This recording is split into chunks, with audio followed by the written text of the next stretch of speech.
Welcome one and all to this session. So today we are going to continue where we left off yesterday. Yesterday we will go through the revision also. So I hope all of you are doing well, and let us start our session today. And today also we are going to learn few more basic concepts in economics which will make your understanding more strong and sturdy, so that when we go into the deeper parts of it, you won't find that, oh, I didn't know this word, or I didn't know this term, or I didn't know something like this existed, right? You need to know all of those things. So we're going to learn more in depth about the foundation or the fundamentals of economics, and further on we can start a in-depth classes of various topics. Also we are going to learn about historically what economics has been to different people, so that you can get an idea of how economics has evolved, or how economics has been taught as a subject in various eras or various time periods. So now you will get an idea that how it has molded into itself now as the subject that we study it, and further on what changes it can come, even that idea you will get, right? So it's very important to know the history, a bit of history of stuff, so that we can know or we can predict what will happen in the future in a better way. So let us start the session without any further hindrance, right? So again, another reminder to all of you to download the Olive Board app, so that you'll get all the notifications in time and can attend all your classes, right? So now let us start with a bit of revision. So yesterday what all we did was, we learnt the approaches, and we learnt the first one is traditional and the second one is modern, right? So this is what we have learnt yesterday in the first part, and we learnt about two sector and three sector economies. So in two sector we know that there is households and firms, and in the three sector we know that there is households, firms and the government. So as we discussed earlier, in the two sector economy, because there is no government or no foreign sector, there are no taxes, there are no subsidies or any kind of government institution which is interfering with the people's lives. So everything is done by the private people. Here, because there is no foreign sector and only government is present, tax is there, and benefits are there. It can be in any form, subsidies or schemes, or let us not call it as subsidies, let us call them as benefits, right? So benefits are there, but because there is no foreign sector, there is no import and no export. So I think this will summarize our a brief summary of what we did yesterday. So now moving ahead, today we will start with a very important concept, and we will look at how two major schools of thought in economics has influenced the entire research work, the entire thinking of the subject, the entire theories and theorems and laws of the subject, to such an extent that even today at some places ordinal school of thought is the main thing, no doubt, but even today cardinal school of thought is given so much importance because it revolutionized the way we think about economics, right? Before now, let us start with the school of thought so that we'll get more idea. So firstly, what I'm going to start is we'll start with the school of thought, cardinal school of thought, and we're going to know about Jeremy Bentham and Alfred Marshall. These two are the major names you need to know when it comes to cardinal school of thought, right? So here, Jeremy Bentham is someone who gave the concept of utility, right? I would not say the concept of utility, but he gave a philosophy, right? Utilitarianism, where he said that the satisfaction that the people experience can be measured or they can be quantifiable in terms of something known as utils, right? A similar example to make you understand is that, let us take, there is length of any object or any commodity, right? How do you measure it? You have so many tools to measure it. You can either measure it in meter, centimeter, inch, feet, kilometer, right? So you have length which you are experiencing, and this length can be measured with various tools like these. So what are these known as? These are your units of measurement, right? These are your units of measurement. So these units of measurement are for what? They are for length. So similarly, utils or util is the unit of measurement for what? For utility, right? So this is what Jeremy Bentham told. How do we measure the satisfaction? We measure it in terms of utility. And how do we measure utility? What is the tool that we use? We use the tool called utils. Okay. So he coined this word saying utils. Now, what is actually cardinal school of thought? So, what the major statement that the cardinal school of thought gives is that the satisfaction that people experience or the satisfaction that they get when they consume a commodity or a service is known as utility, and it is physically quantifiable. Physically quantifiable or measurable.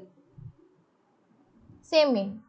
So what they told was the satisfaction that people experience can be measured in terms of utility, and it is physically quantifiable.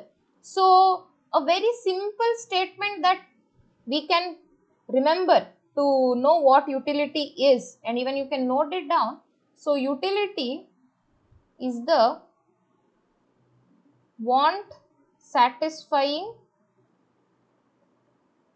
power of good or service, right? So I would like to remind you, utility itself is not satisfaction. Utility is not equal to satisfaction. Utility is the power of an object to satisfy your needs or wants. For example, there is a commodity, clothes, right? So let us say these clothes are torn. Will it give you any utility to wear it outside? Absolutely not. You will not wear it, right? Even though it's very branded, very costly, if it is torn or if it is there is a big hole in the middle, will you wear it outside? No, it is not going to give you any utility, because that piece of cloth has lost its power to give you satisfaction, right? Because what do you demand? Your desire. What is your desire? Your desire is to wear a nice piece of clothing. But is that piece of clothing able to satisfy that want? No, it is absolutely not able to do that. So this cloth has lost this want satisfying power. So this cloth which is torn has no utility to you, right? It has no utility to you. So once there is no utility from a commodity, a consumer or a person will not demand it, right? So if there is no utility from a commodity, a consumer will not demand that commodity. You can note that down also, that unless and until utility is present, a consumer will not demand any commodity. Or you can to write it in a simple statement, utility is the basis for demand. One more simple example is, if someone who has problems with their vision and they want to buy spectacles, their demand for spectacles is high, right? They cherish that spectacles, they take care of it, they make sure it doesn't break, they make sure it is clean, right? Because it provides them with lot of utility. That spectacles has lot of utility for them. It has lot of power to satisfy their want. But similarly, if there is a person who has no problem with vision, right? Will he have the same utility from that spectacles? Definitely not. So that same spectacles is providing utility to one person who has problem with his eyesight, but that same specs cannot provide any utility to the other person who has no problem with his eyesight, right? So because of this, we say utility is subjective. Utility is subjective. What do you mean by utility is subjective? It depends on the person who is using it. It depends on the person who is using that commodity. I hope it is clear till here, right? So if you guys have any doubt, you can put it in the comment section, and we'll get to your doubts in the next class, right? Okay.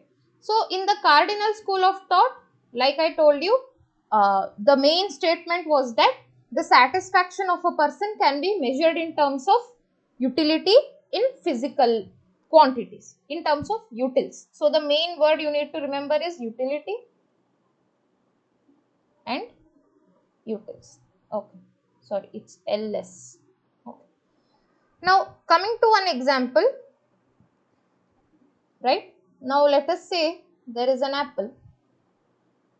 Someone gives you an apple, and if according to school of thought, if I come and ask you what is the satisfaction that you are receiving from that apple, you will be able to say some number which you feel is right. You might tell me, I got 20 utils of satisfaction. Another person might tell me he got 50 utils because he likes apples more, right? So another person who loves apples might tell me he got 100 utils of satisfaction. So can you see that in cardinal school of thought, the same commodity has different levels of satisfaction to different people? And I think this is obvious because some people like apple and some people don't. Correct? So this everyone cannot get the same level of satisfaction. The satisfaction will be different. But when the satisfaction is different, so will the numbers change. Or one might tell, I got 0 utils. I absolutely hate apples. I don't want to eat them, right? Even if I eat them, I don't feel satisfaction. I feel dissatisfied. Okay. So here in cardinal school of thought, the main thing is utility can be measured in physical quantity through numbers in the using the measurement of unit called utils, right? So I think the main drawback of this school of thought is that it's not much practical, right? So if there are, let us say, even 100 people in a room and you give each of them the same kind of apple with no change, you'll get 100 different measurements of utility, correct? So even if it's not 100, you'll get more measurements of utility. It won't be the same. So how will you decide the power of satisfaction of an apple? You can't, because each person has a different utility level, right? So this was cardinal school of thought. Now coming to ordinal school of thought, this was given by two people known as Hicks and Allen. Sorry.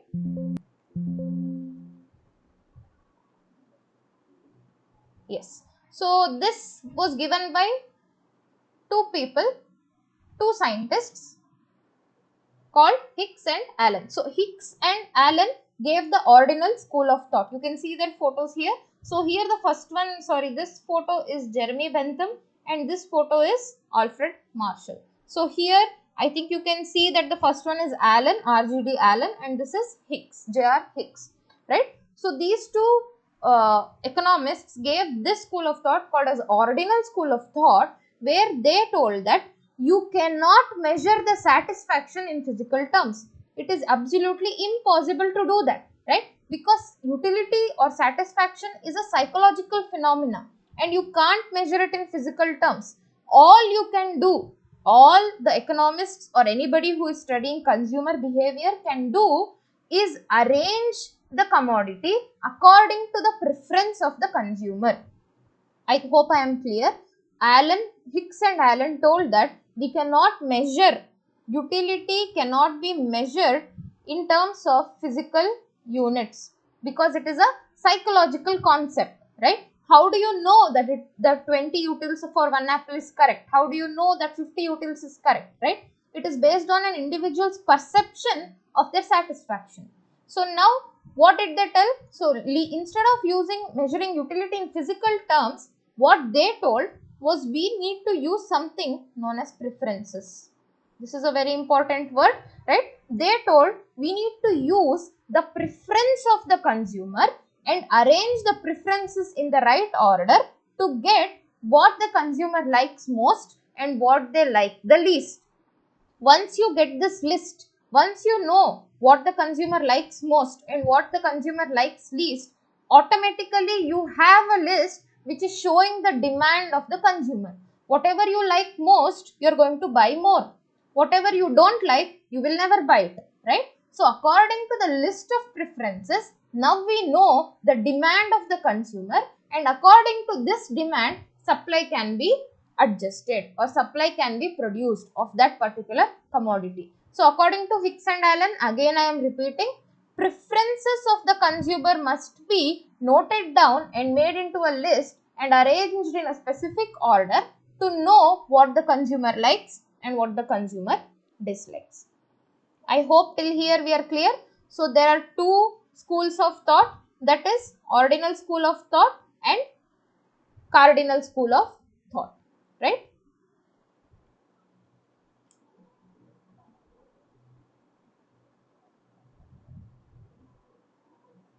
Now coming to definitions of economics, right? And I think you heard the name Alfred Marshall a lot in the previous slide, and he is also responsible for giving one of the definitions. We will go in order, okay?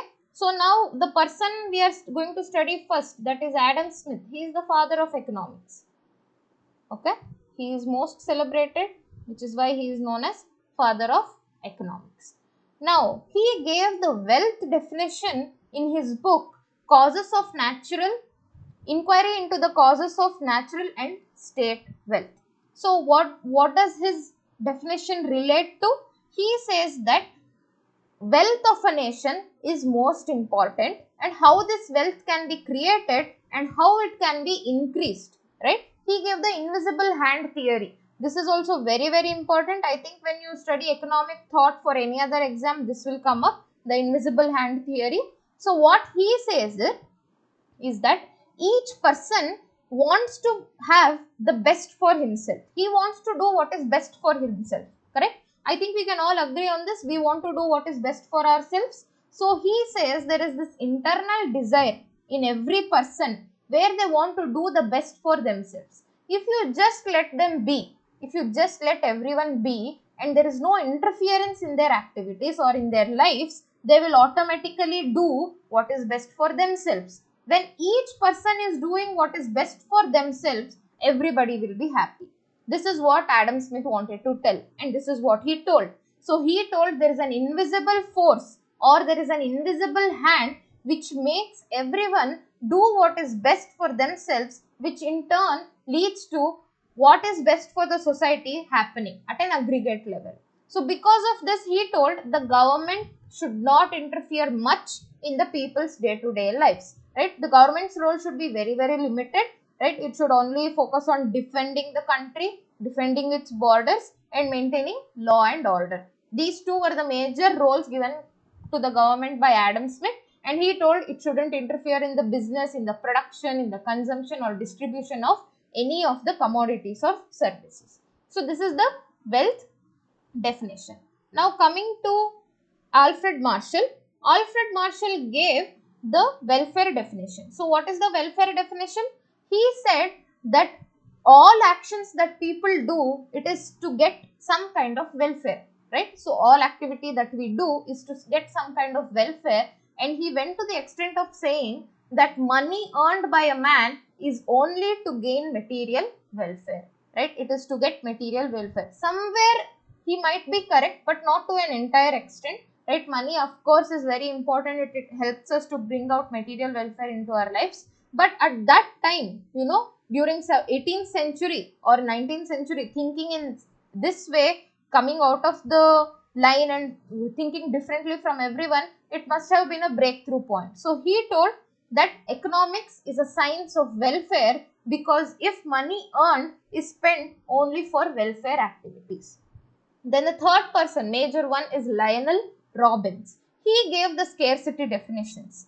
The Nature and Significance of Economic Sciences was his book, and he said that because resources are scarce, I think we did this yesterday also, because resources are scarce, the human behavior or whatever human beings do, they want to make their ends be met with these limited resources. Ends be met meaning they want their demands to be fulfilled.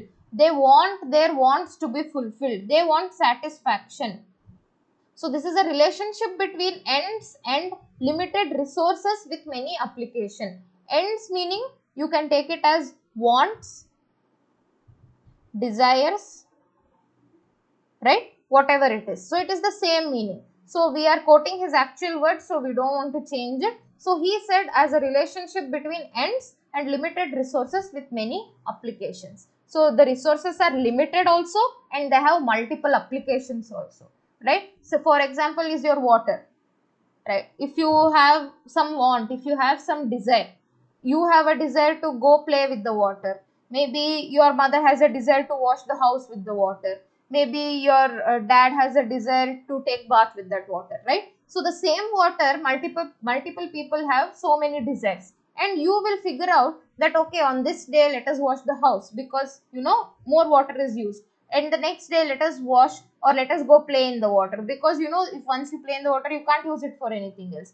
and the next day let us all use it for flowering the plants or something like that. So this was a very simple explanation. I hope you guys understand, right? So then regarding that, that is the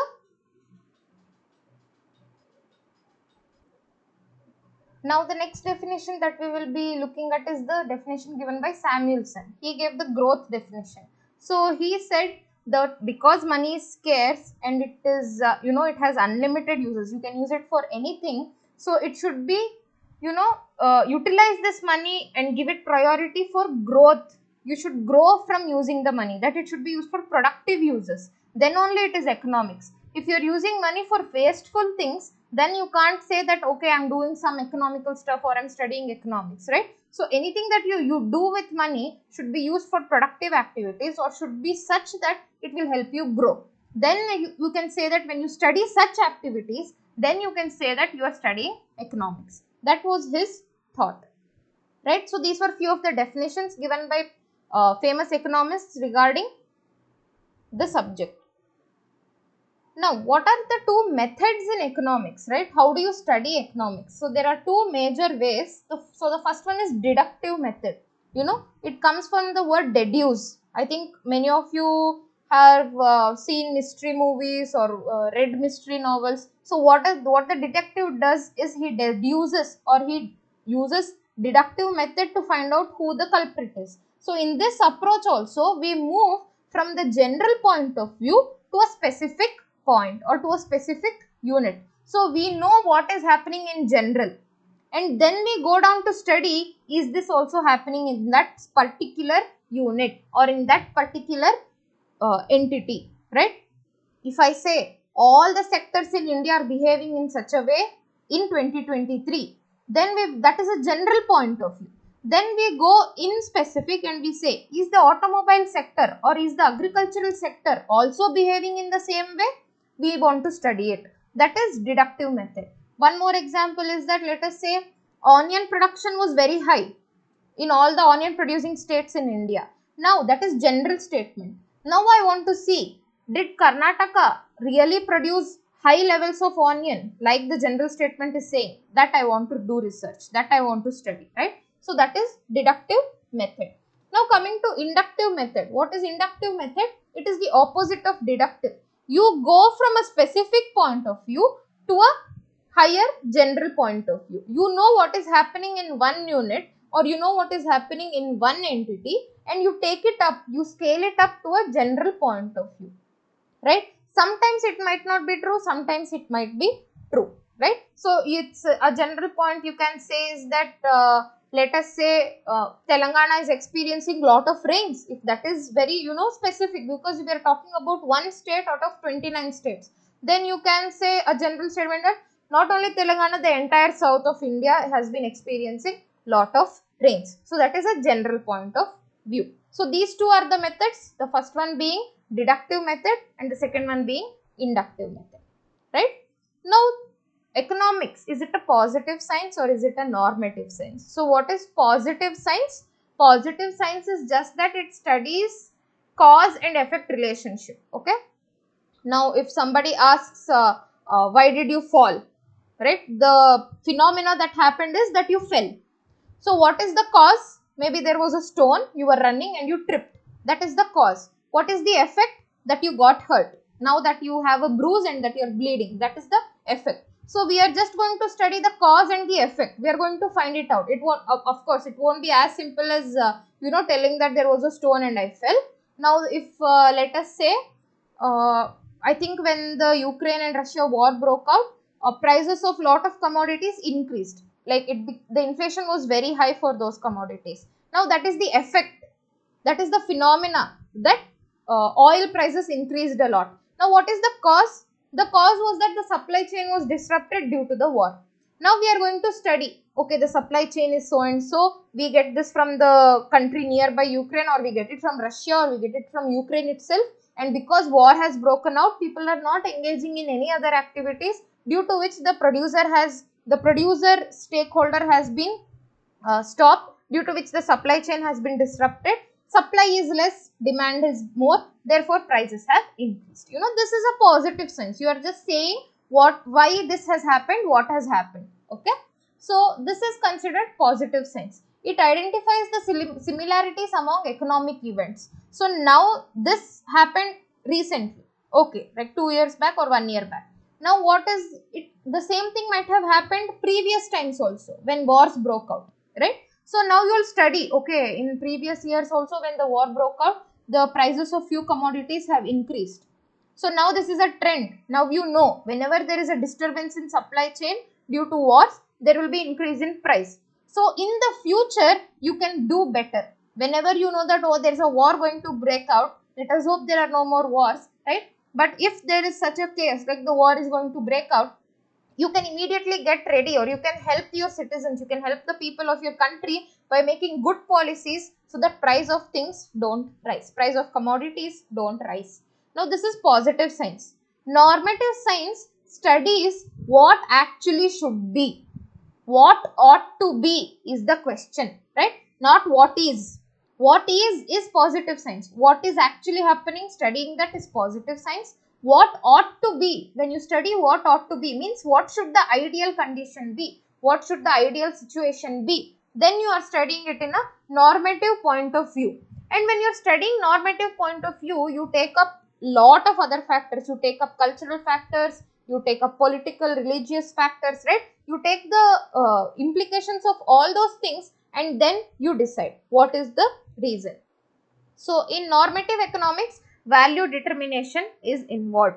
So you are going to place a value on what just happened, what the phenomena is. If this happens, what will happen? For example, let us say they want to cut down trees to build a flyover, right? So, but what ought to be?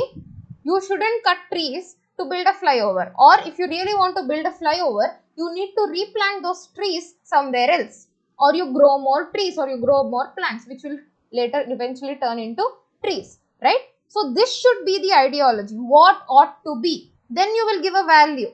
If you cut these many trees, this is the loss that will happen in terms of loss of oxygen. This is what will happen in terms of, you know, trees give you shade, trees protect you from rain, trees give you lot of scenic beauty to the place, trees protect the soil from erosion. All of these things will be lost. So they will put a value on this. So they will measure the value and they will say this is what we will lose. So that is in normative science.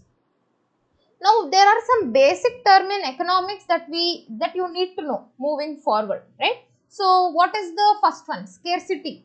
I think this is where this has become now this, like, you know, you're experts in this word. Scarcity means few or very less amount of substance. So we know that resources are very few, but desires are unlimited, making it difficult for people to, you know, satisfy their wants. Now because scarcity is there, now let us consider an example of money itself, because money is what everybody talks about in economics, right? So let us consider the example of money. Now money is there, you know, money is scarce, right? We all know that money is scarce. So due to this, what do? We make choices. We make choices. The second one is choice. So people's wants are limitless. So people have unlimited wants, but because the resource is limited, because money is limited, you have to choose where you will spend your money. So there are choices made by the people. Choices can also be called as preferences, right? So we learned the word preferences under ordinal school of thought. So when we say choices, we are talking about what people want to do with their limited resources. Then they make a choice, correct? Now what is decision making? So decision making is nothing but the process which leads you to make a choice, right? So now let us say in this example that we are taking money, I'll take a very casual example so that everyone will understand. I think all of us might have gotten pocket monies when we were little. Let us say your mom gave you 50 rupees, okay, and she gave you 50 rupees to buy pens. Then you go to the shop and sorry, I think people can't see that, I'll write here. So your mom gave you 50 rupees to buy pens, okay. Then you spent 30 rupees on pens, right? Then how much is left with you? 20 rupees. Now you go to the chocolate shop and you have two choices. Either you buy one chocolate which is worth 20 rupees, or you buy two chocolates which is worth 20 rupees. So each one is 10 rupees. So now mentally what you will do, you are going through a very difficult decision making process, whether to buy one chocolate or two chocolate. Let us say that one chocolate is 20 rupees because it has some inner filling. This two chocolates just 10 rupees because it is just the chocolate flavor. So now you have a very difficult decision to make, and now you are standing outside the shop and making this decision inside your head.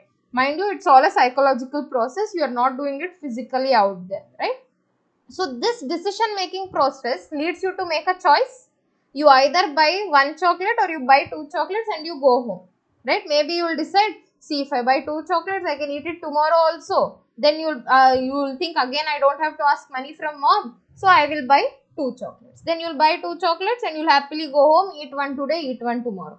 Now what happened is, because money is scarce with you, you had to make a choice, and because you had to make a choice, you went through a process of decision making. So I gave you a very casual example, but this is what happens everywhere. At very high levels, the decisions are different. You need to make different decisions regarding different resources, right? Even at very high levels, when people are running businesses, even human beings become resources, human resource management, because humans are also resources. Even then you have to know, if you have less money, you need to fire people. If you have more money, whether you need to automate the process or hire more human labor, we don't know, right? Everywhere it is choices, because there is scarcity involved. Then this fourth one and fifth one, please pay more attention, right? Substitutes and complements. So these two are two types of goods. So substitutes, I think everyone knows the meaning of the word. When one commodity is able to completely replace the other commodity and not affect the satisfaction, right? So when one commodity can be used in place of another commodity and the satisfaction is not going to be hurt. For example, is your coffee and tea. Most famous substitutes, right? Coffee and tea. You can use tea or you can use coffee instead of each other, right? It's people don't have a very strong preference, at least majority of the people. Then coming to complements. So complements means when you have to use two commodities together in a very specific proportion to get some satisfaction out of it, right? I am repeating again.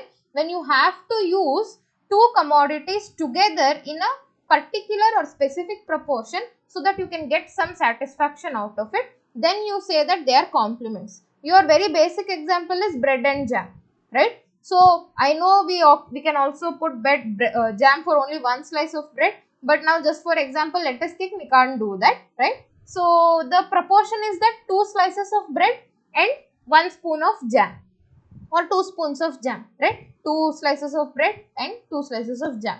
One more example is that one pair of shoes for one person. You don't get satisfaction by wearing only right or left leg ka shoe. You need both shoes to get satisfaction, right? So that is what we say as complements. Or you need to have one book, one pen. You need to have one car, one driver. You can't have two cars, one driver, or you can't have one car, half a driver, or two drivers. They don't lead to satisfaction. So there is a fixed proportion of using the commodities so that they give you some level of satisfaction, right? So these are some basic terms that we did today, that is scarcity, choice, and decision making, and substitutes and complements. I hope it is clear to all of them that whatever we have done today. And if anybody has joined in this video, kindly watch the previous video, so you will get a continuity of where we are going, because we are doing the basic stuff, basic concepts in economics. Then later on it won't be difficult for you to further follow the classes. So I will meet you again tomorrow at 9 p.m. Thank you for watching. Bye bye.